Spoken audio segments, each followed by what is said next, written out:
And now, from the capital city, it's Nightique with Edward St. Pay. Well, thank you, Jim Pollard, and welcome to Nightique. Well, in national news, former NBA star Lamar Odom is making great progress at a Las Vegas hospital. He's been able to get out of his bed and sit in a chair. His soon-to-be ex-wife, Khloe Kardashian, is right by his side. And it's a good thing he was already in the process of getting a divorce. If the hookers, booze, and the drugs didn't kill him, she would have. Mexico police announced fugitive cocaine lord Juan El Chapo Guzman likely escaped into the United States. It so happens the Justice Department is releasing 6,000 drug dealers from prison this month. El Chapo may be the first Mexican ever to sneak into America for our sentencing guidelines. Also, in other news, the DEA staged a nationwide crackdown on synthetic drugs, including bath salts, spice, and Molly. It shows you how much I know. I thought that was a 1960s folk group. Anyway, we've got a great show coming up. Stay tuned for Nightique. We'll be right back with more of Nightique after these messages. This is our Gray's box. It's a great way to snack. Fresh, tasty, and created using only the best ingredients. Choose from our range of over 90 delicious snacks. We'd like to invite you to try a hand-picked box for free. Go to grays.com and we'll send a free box directly to your office or home. It may even help you keep your hand out of the cookie jar. Go to grays.com and enter the code GRAYS34 for a free box. Grays.com. Snacking reinvented.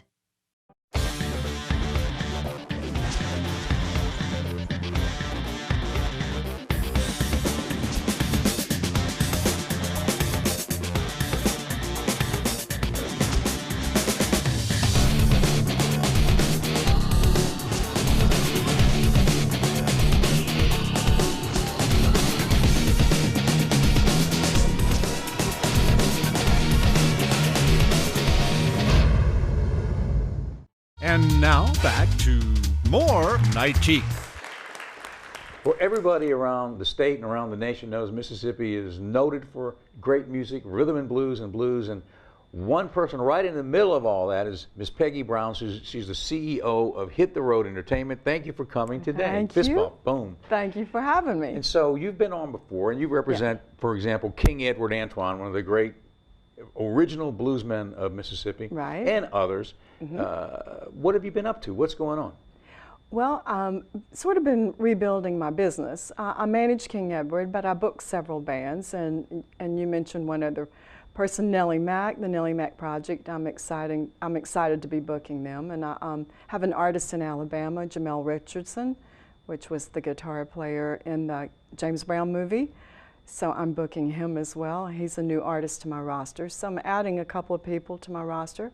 But my company is also providing website service. So we are making websites and providing social media service for artists. So that's a new part of my company. How important is social media in promoting an artist today? I think it's really important. For instance, King Edward would never say that he's a social media kind of person, but I've gotten his name out there via social media, and it's extremely helpful for him to advertise gigs coming up. And for instance, his CD is coming out now on my label, Hit the Road Records, and so there will be a big email, social media blast about that coming out really soon. So I think it's extremely important. Fans get to keep up with their artists that way. Artists get to advertise themselves that way.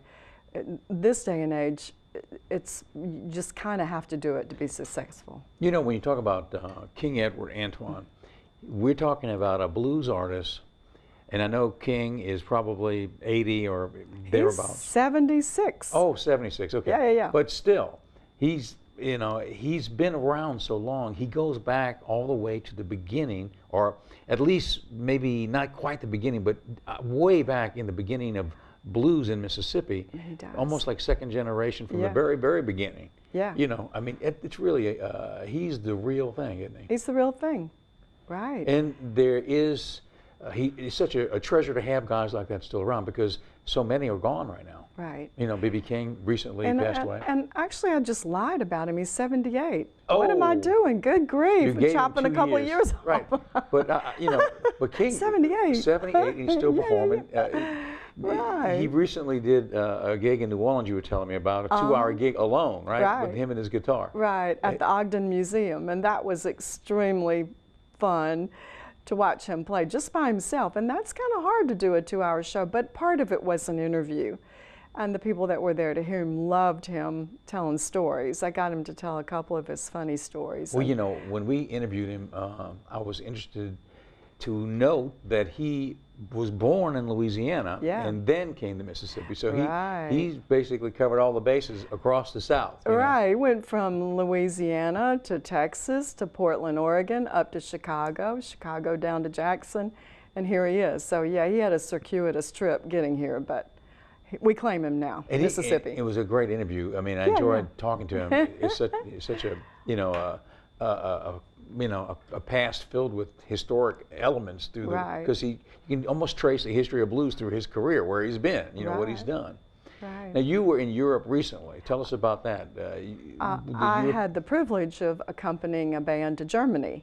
And it was my first trip to Europe, and it was just delightful. Germany was delightful. The people were delightful.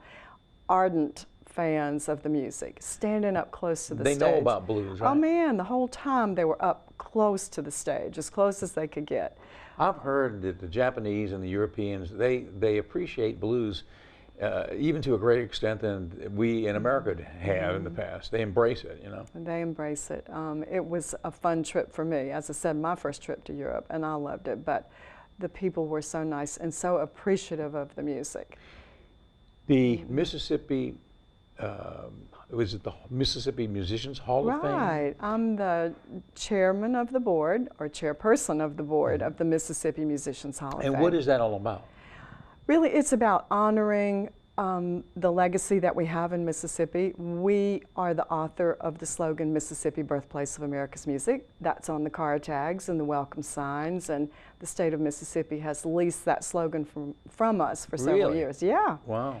It came from the Mississippi Musicians Hall of Fame. And so really it's about telling people why we can make that claim. Some of the artists in the Hall of Fame, give us a few names. Now you're going to catch me.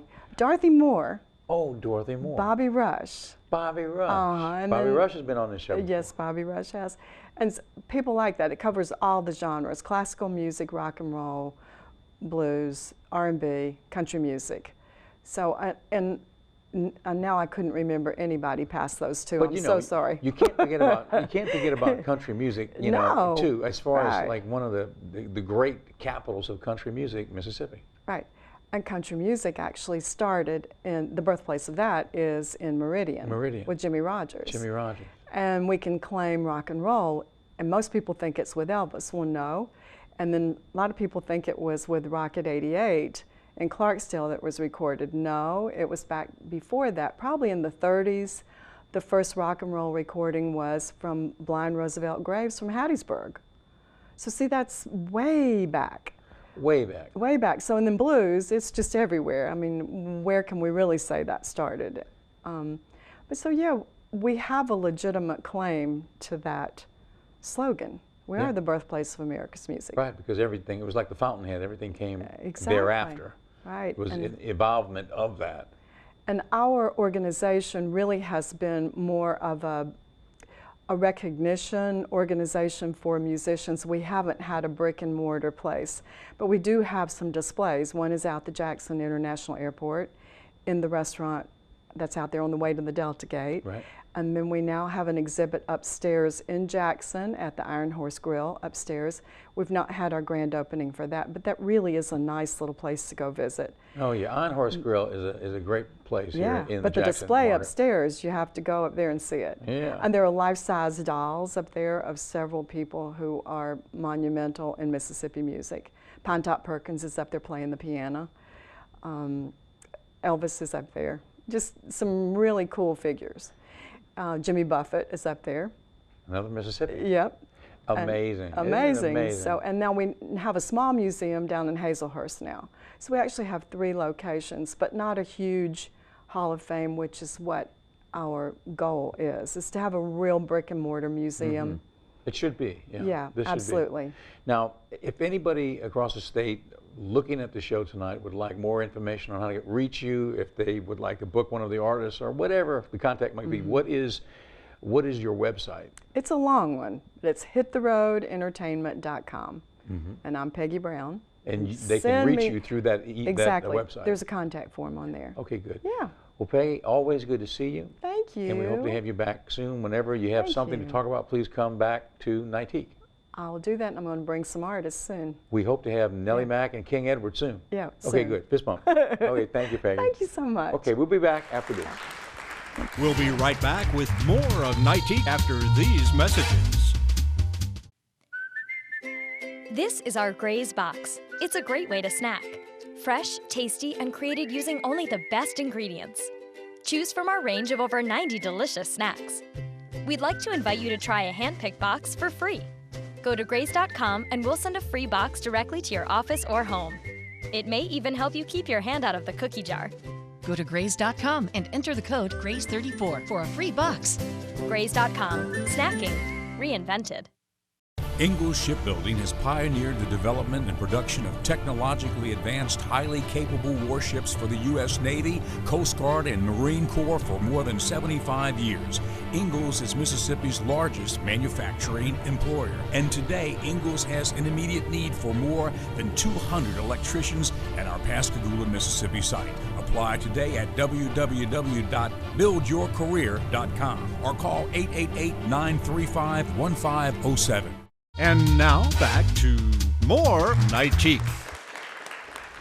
Well, Dr. William McHenry is the Executive Director of the Mississippi E-Center. Thank you for coming, Don. Thank you for having me. Now, the Mississippi E-Center is sort of a cauldron of innovation here in the capital city. Tell us what is going on at the Mississippi E-Center. Well, the E-Center itself is a high-tech information technology center. But it does so much under one roof that we build a synergy of all these activities taking place at one time. We have 32 small startup businesses in a business incubator, and they're trying to grow their businesses in the E-Center. We have 13 research centers here. They're doing research on coastal disasters with the Department of Homeland Security. They're working with the National Institute of Health. They're looking at minority disparities. They're looking at, well, a new group that's coming in is ERDAC, the Engineering Waterways Experiment Station. They're looking at all types of cybersecurity activities. But all these together allow them to communicate and innovate and address problems with new strategies. And as you know, we have 2 television stations, 2 radio stations. We have a number of studios. We just opened the E-Design Studio and the E-Innovation Collaboratory. So we do a lot of things here, but we also have visitors. We're tied to the community. We had last year approximately 60,000 visitors who come through our doors, everything from the NSF, NIH directors and people of that category to weddings and wedding receptions. So this is a community center. This is a high-tech center that's linked to the community and it supports Jackson State. And so Jackson State University is the umbrella organization, if you will. Mississippi E-Center fits in with Jackson State University. Right. The reason we're here is to support Jackson State University. We're independent of Jackson State, but our whole purpose is that we support Jackson State University. One way we support them is with their mobile learning initiative. The E-Center Foundation provides iPads to all first-time, full-time freshmen, and we've been doing it for 4 years. So Jackson State is the first campus that I'm aware of in the United States where all 4 classes of first-time, full-time freshmen have received this mobile technology, which really is accelerating their ability to learn. And you know that that's the technology of the future, and employers want to know not just that you have the content knowledge, but can you use these technologies to help me make more money or to help my business become successful? So we're happy. And the studio that we're emanating from right now around the state is located here at Mississippi East Center. We are. The Weather Vision studio, right? And it's one of the most successful activities we have, and it's one of our showcase activities. You can tell that by the expression on the face of legislators, business leaders. They all want to come and try to handle this studio and deal with operating in reverse mode. And you know, also out of this studio, we do the Jackson Teleport, which is the satellite link to the network. So if you've seen any Haley Barbour, any of the political people and people going onto the networks, it's coming from this studio from the Mississippi East Center. Right. You have had so many nationally televised guests emanating from here. But I'm going to shift to the technology side. Mississippi has only one Tier 3 database company, and it's growing at a rate that's almost unbelievable. It's located in the East Center. Which company that's is it? Venture Technology. Venture Technology. And they are expanding. They now have branches in many different states. They were implementing the cloud before we called it the cloud. And they're now looking, I think, at the fog and the Internet of Everything. Oh, so the fog. That's a new one. I hadn't heard that one yet. That's when, my understanding, I'm a chemist, but my understanding is that's the new wave. That's when these technologies that reside in the cloud interact with appliances on Earth. That would mean they could talk to your refrigerator, or they could talk with your car while it's moving, all of that stuff. We actually have research in vehicle-to-vehicle and inter-vehicle communications with the whale, because again, we're trying to prepare students for the future. And it's a great vibe here on top of everything else, and we're happy to be here, Doc. We're happy you're here. Now, the website, if anybody around the state would like more information on the Mississippi East Center? It would be msecenter.com. Okay, Dr. McHenry, thank you for coming today, and we'll have you back soon, okay? Thank you. Okay, thank you. We'll be right back after this. We'll be right back with more of Nightique after these messages. Your on-air career journey begins at broadcastdemo.tv. Both recent graduates as well as seasoned news and weather veterans need an updated and fresh demo tape to apply for those on-air positions across the country. At broadcastdemo.tv, a one-day visit to our Weather Vision studio, and you'll have an HD and digitally edited demo tape that you'll be proud of. Broadcastdemo.tv. Invest in yourself.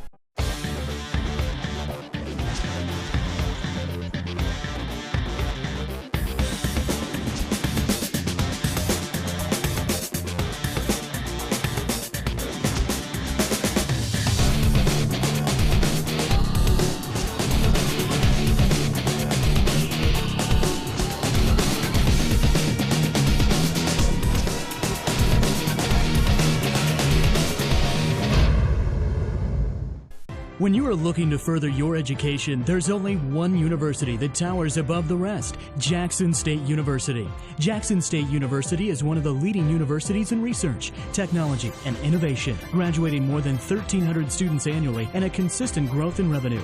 Jackson State University is ranked #1 amongst the HBCUs in research and development. Make the right choice, the one choice. One Jackson State University, changing lives one student at a time. And now back to more Nightique. Patricia Bullock Williams, welcome to the program. Fist bump. Hey, how you doing? Good to have you Very here. nice. All right, so you're with the Mars Network. Yes. Okay, what does the Mars Network do? It keeps people informed on all the new information that's going on Mars, and also right now the biggest thing is water. Flowing water on Mars. Flowing water on Mars. They have known for years that there's been water on Mars, but the announcement now is that they actually have proven it, where it's probably an underwater aquifer, like huge amount of water that's located on Mars now. What does that mean? That means the potential for life is just gone up astronomically. The fact that any future astronauts, they aren't going to have to carry water. And if anybody who's seen The Martian, the new movie Andy Weir's movie, The Martian. That was one of the biggest problems when Matt Damon got stuck on the planet, was that there was no water. So now that's going to increase the possibility of going to Mars, you know, 1,000-fold. So this means that the probability of life has gone up on Mars. Exactly. What would this mean? I know you've thought about this because you are the founder of the Mars Network, which we'll talk a little bit more about that in a minute, but what would that mean for us on planet Earth as a people once it becomes common knowledge that there are other living creatures on another planet? I think NASA has been spoon feeding that to us slowly. And of course they have to cross their T's and dot their I's 1,000 ways before they officially announce it. They know more. With what they have just announced, they have known for 15 years, but they had to go and prove it even further before they made this announcement. So between that and the fact that there's methane on Mars, a tremendous amount, there's most likely some type of life there. Soft disclosure. Soft disclosure, I love that. Isn't that interesting? Yeah. But you know, I wonder what we as a people, Earthlings, will do with that knowledge. In some cases, people will say, well, I knew it all along, or some people might say, oh no, it's going to just explode everything else we've been believing. You know, Yes. we believed as a society here on Earth. You know, Yes. it will be a really dramatic announcement Yes, when we won't learn that it? this is true, huh? Exactly. Now, of course, the Catholic Church has been planning for it for a long time. Oh, really? Yes. What is that They all already about? have plans on how to preach to these extraterrestrials and aliens in different places. Now, chances are, you know, even if they only find amoebas and different kinds of things, which they're pretty much there. One of the problems is that we brought some of those creatures ourselves. The bacteria, they didn't do the steps they were supposed to do on the Curiosity rover on sterilizing it. So some of these amoebas and stuff, we have actually planted our own Now, there's an example. bacteria. There's an example of an interplanetary traveler coming and bringing life by accident. Exactly. And then it takes off from there. Exactly. Which so Yeah. many people talk about how the Earth was colonized by an interplanetary traveler, you know, in ancient times. Or asteroids, Or any asteroids. of that. Any Yeah. of that. And also, you know, if there is life, what about Curiosity? That's basically a small nuclear device wandering around the planet. So if there are, as some Mars anomalous research scientists have found, or analysts really, that there's so many documentations of possible life there, small creatures and stuff. Here's this big nuclear device wandering around. What kind of responsibility do we have? And where are we going to draw the line on putting our own stuff there versus allowing Mars to develop on its own? You know, the rover is taking these beautiful pictures of Mars. Yes. And wide landscape shots. And every now and then, if you do some research and look at the pictures on Google, there will be a pixelated image on the back in the horizon there. And of course, they were released from NASA with a pixelated area. And people were saying, why did they pixelate that before they released it? Yeah. And so there's a controversy going on about that. Yeah. Sometimes I think they might be purposely smudged, but other times it could be the camera. I tend to focus on the images from the high resolution imaging experiment camera that is on the one of the satellites going around Mars. And what's interesting is they do it in color and then black and white on the sides. The ones in color, which should be clearer, there's not as much stuff, but on the black and white, you find all sorts of things. And I actually went to the University of Arizona in Tucson, to the place where the scientists work with that film. And this film, they keep it for about a month before we ever get to see it. Because it's about a month, and I said, well, what happens to that film? And they said, well, the scientists get to look at it first. So, And of course, they only release what they want to release. probably, you know, because there are a couple of pictures you'll come across and they're like blank.